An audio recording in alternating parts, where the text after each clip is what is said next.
Certainly, the last has not been heard of the crisis rocking the All Progressives Congress in Lagos State. Going by a news report on Wednesday by empowerednewswire.org, empowerednewswire.org, the president, that is talking about President Bola Tinubu, is still not pleased with the Lagos State Governor, Babajide Sanwo-Olu, over the handling of the affairs of the state. And the details, those are the things we have for you, plus those that we also found out on our own following the reconstitution of the board of the Nigerian National Petroleum Corporation Limited. So I welcome you to this edition of Talking Politics and Other Issues with Dr. Oladipo.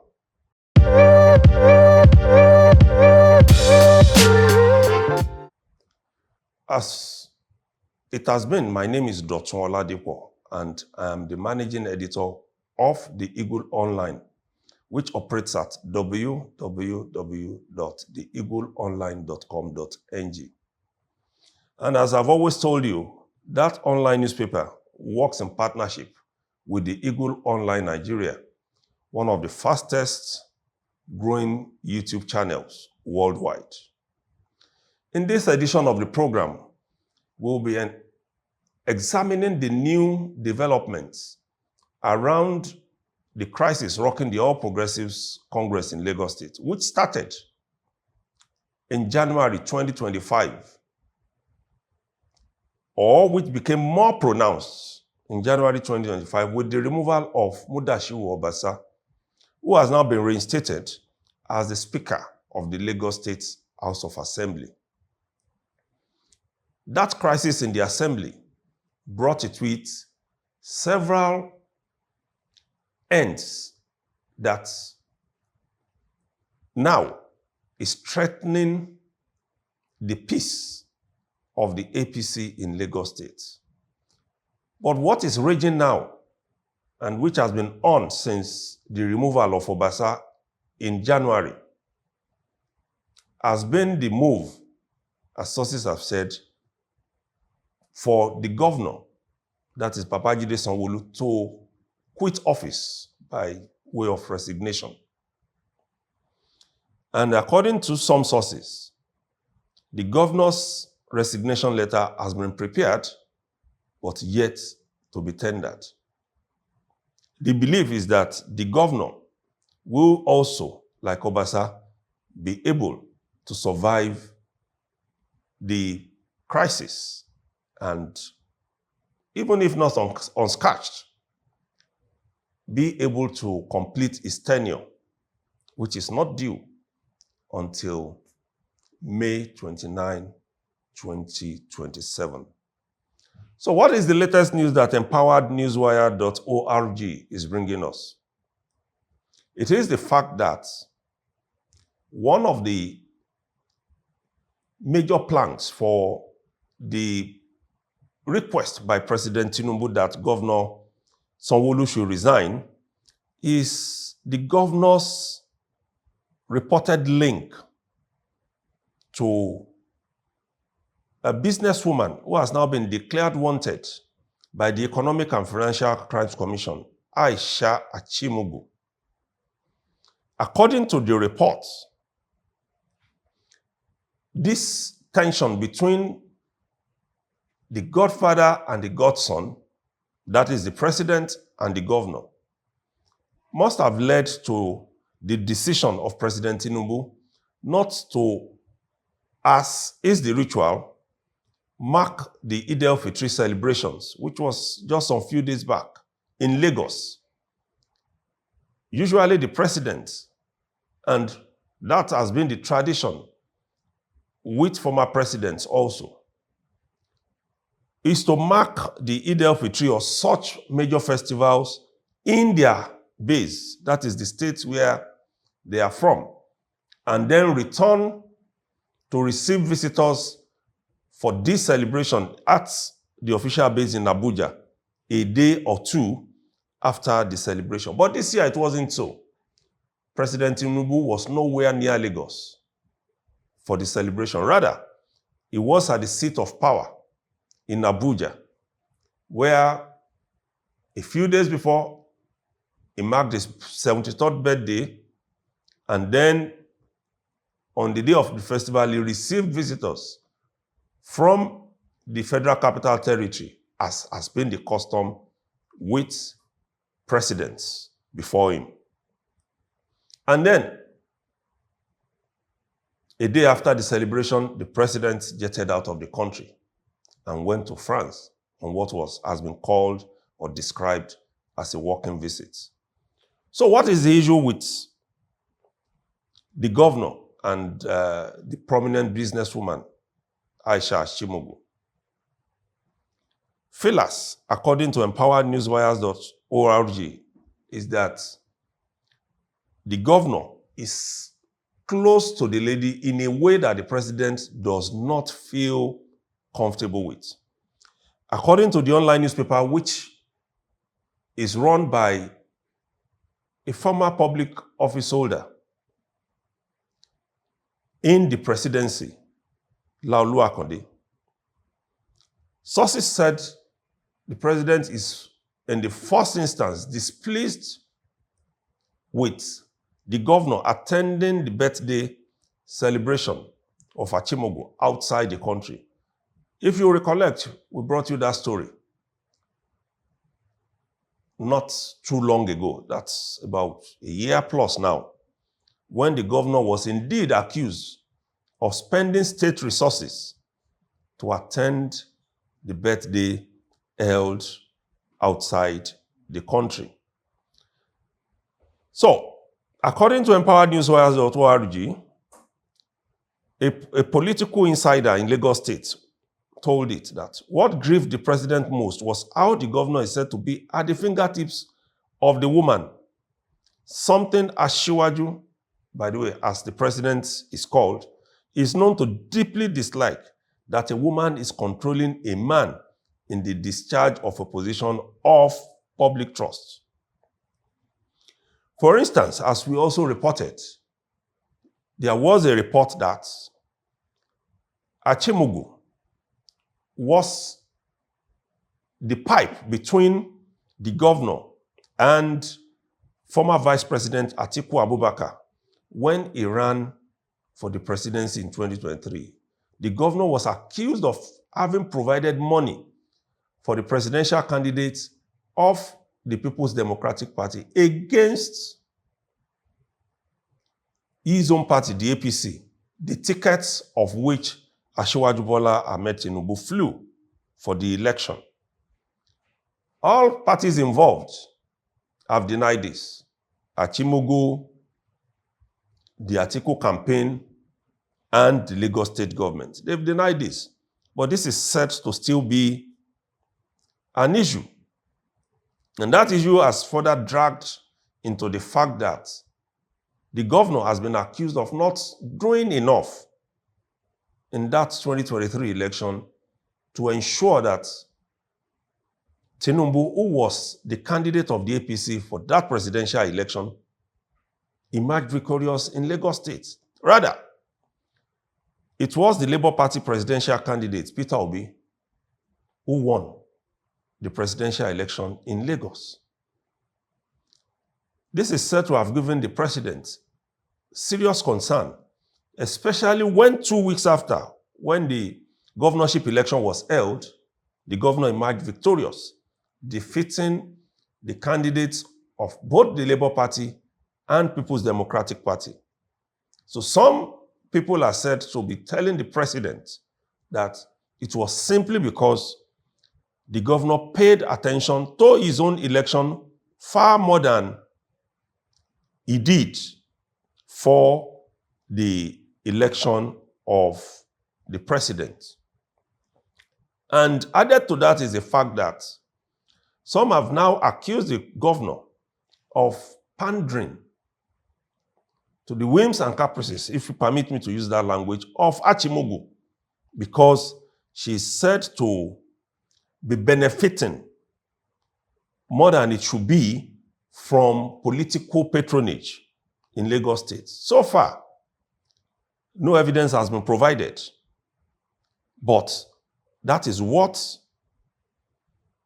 is in the political space, that Achimogwu is getting more attention than she should ordinarily in the dispensation of things in Lagos. This is more so considering the fact that the lady is from Kogi State and not even from Lagos State.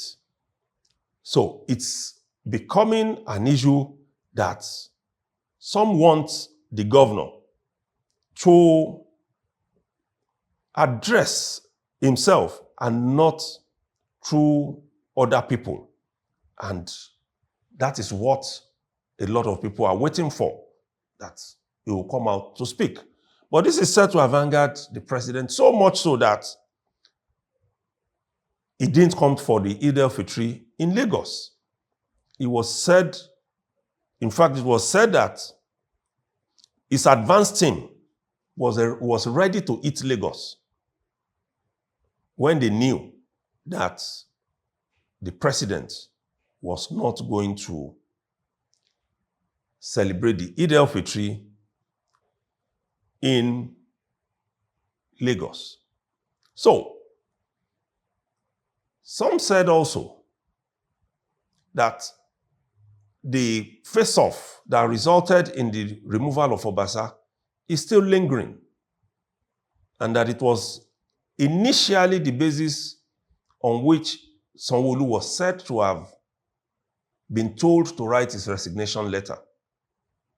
As we earlier reported, and which was denied by the Lagos State government, reports had it that it was the governor who funded the 36 lawmakers who impeached Obasa in the first instance. Though the president was said not to be against the impeachment of Obasa, and we can confirm that, but what was said to have angered the president at some point was the fact that he was not privy to when that removal was going to be executed, and was also not consulted about who was going to replace him.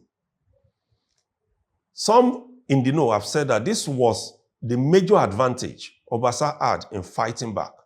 Because if you recollect, as we earlier reported, even the president had, in December 2024, backed the removal of Obasa from office for disrespecting the governor and top members of the APC in the state, including the Governor's Advisory Council and the chairman of the party.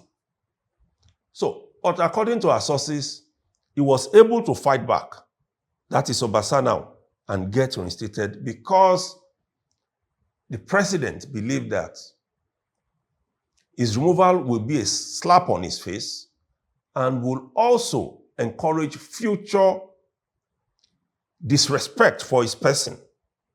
And one of the persons being held responsible for the removal is the governor. Others who were also indicted in that removal had, as we also earlier reported, been punished, quote and unquote, by either removal from the offices they were occupying, or outright dismissal from positions they were holding, or being blacklisted. So with Governor Sanwo-Olu, it is still an issue which has not been sorted in terms of his role in the removal of the speaker. Like I said, he was accused of providing 30 million naira each for the lawmakers to carry out the impeachment, funding security agencies to provide additional security in the assembly on the day of that impeachment. But all of this have been dismissed by the Lagos state government. So, what next for Sanwo-Olu? Nobody knows. But according to our sources, he's still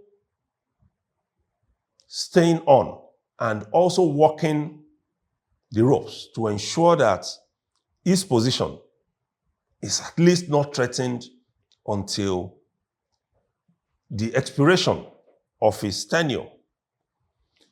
So, according to our sources also, how he's able to handle his link to prominent businesswoman Achimogu will go in a long way in seeing to whether he remains in office or is ousted. And this has become more complicated because as we speak, even before she was declared wanted, Achimogu was not in the country.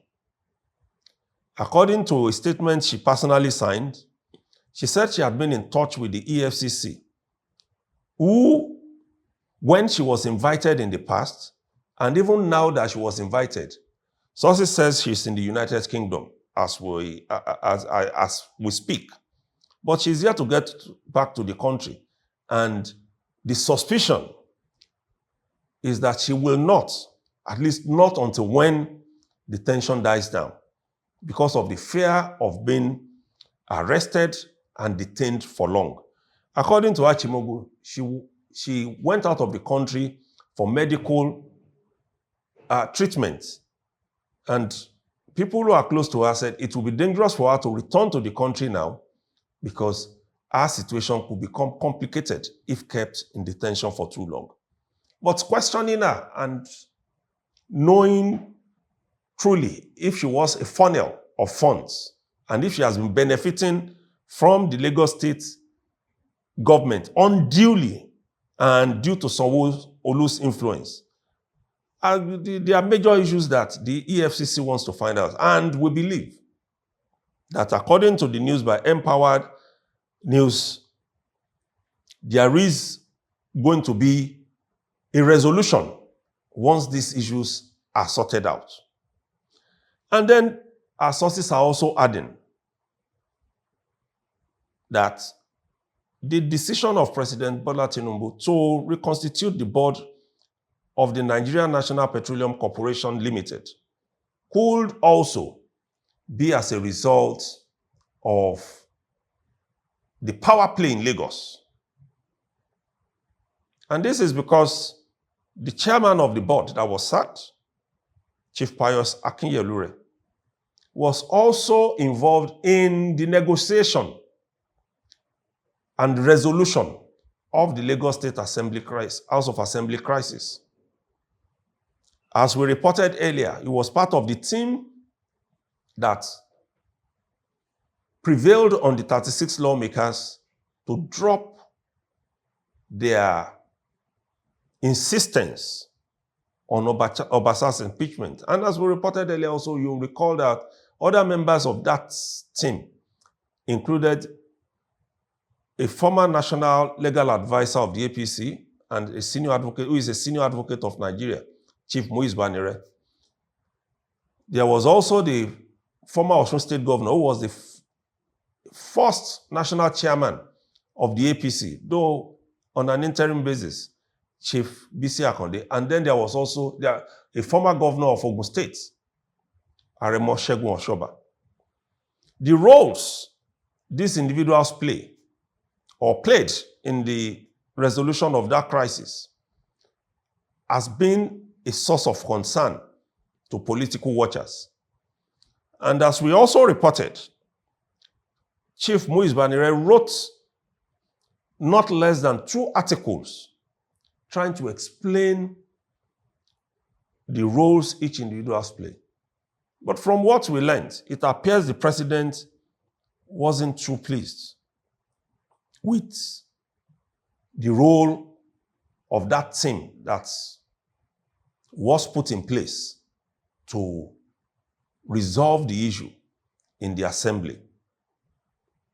And a source is insisting that the decision to reconstitute the board of the NNPCL had more to do with Chief Pius Akinyelure remaining as the chairman.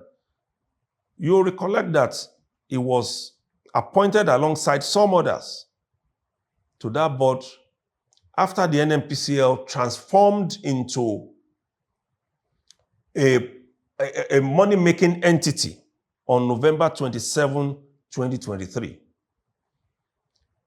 Usually, such tenures for boards are for 4 years in some instances.